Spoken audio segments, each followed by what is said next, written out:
മിശിഹായിൽ പ്രിയമുള്ള സഹോദരീ സഹോദരന്മാരെ, പ്രിയമക്കളെ, ഈ പ്രഭാതത്തിൽ എസെക്കിയേൽ 14, 12, 13 വാക്യങ്ങൾ നമുക്ക് ധ്യാനിക്കാം.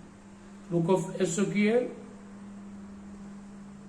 Chapter 14 verses 12 and 13.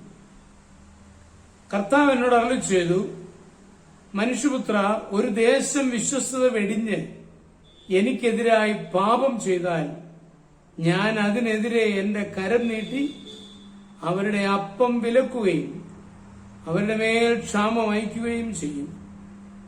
അങ്ങനെ മനുഷ്യരെയും മൃഗങ്ങളെയും ഞാൻ നശിപ്പിക്കും.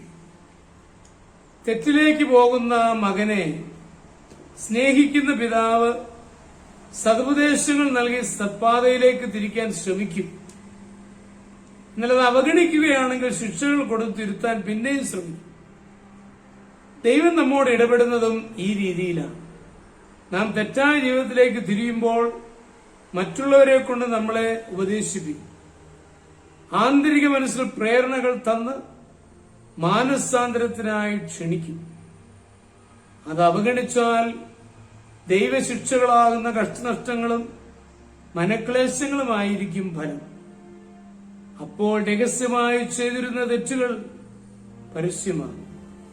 അധർമ്മ മാർഗത്തിലൂടെ സമ്പാദിച്ച പണം നഷ്ടപ്പെടുകയോ അല്ലെങ്കിൽ അതൊരു ഉപദ്രവമായി തീരുകയോ ചെയ്യും. അപ്പോൾ ദൈവം ശിക്ഷണങ്ങൾ തരുന്നെന്ന് മനസ്സിലാക്കി സ്വന്തം ജീവിതത്തിൽ തിരുത്തലുകൾ വരുത്താനുള്ള അവസരമാണ്. അല്ലെങ്കിൽ അടുത്ത പടി സമൂല നാശമായി. BC 598 ബാബേലിലേക്ക് ഇസ്രായേൽ ജനത്തെ അടിമകളായി നെബൂഖദ്നേസർ രാജാവ് പിടിച്ചുകൊണ്ടു പോകുമ്പോൾ എസെക്കിയേലും ആ കൂട്ടത്തിലുണ്ടായിരുന്നു.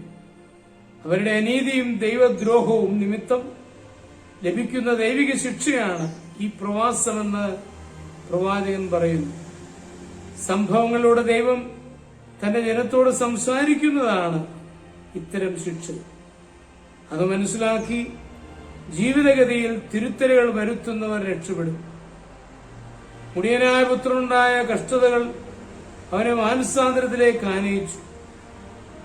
ദൈവത്തെ വിട്ട് ഓടിപ്പോകുന്നവരോട് ആദ്യം തന്റെ വചനത്തിലൂടെയും പിന്നീട് ശിക്ഷകളിലൂടെയും സംസാരിക്കും. അവൻ മനസ്സിലാക്കി മാനസാന്തരപ്പെട്ടാൽ നാശം സംഭവിക്കും. പ്രിയപ്പെട്ടവരെ, ശിക്ഷണങ്ങളിലൂടെ ദൈവം നമ്മോട് സംസാരിക്കാൻ തുടങ്ങിയെങ്കിൽ ഇനിയും നഷ്ടപ്പെടുത്തുവാൻ നമുക്ക് സമയമില്ല. എത്രയും വേഗം ദൈവത്തിങ്കിലേക്ക് നാം തിരിയണം.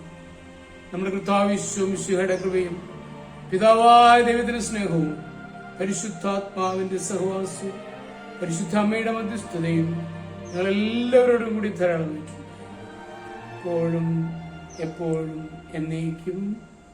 ആമേൻ.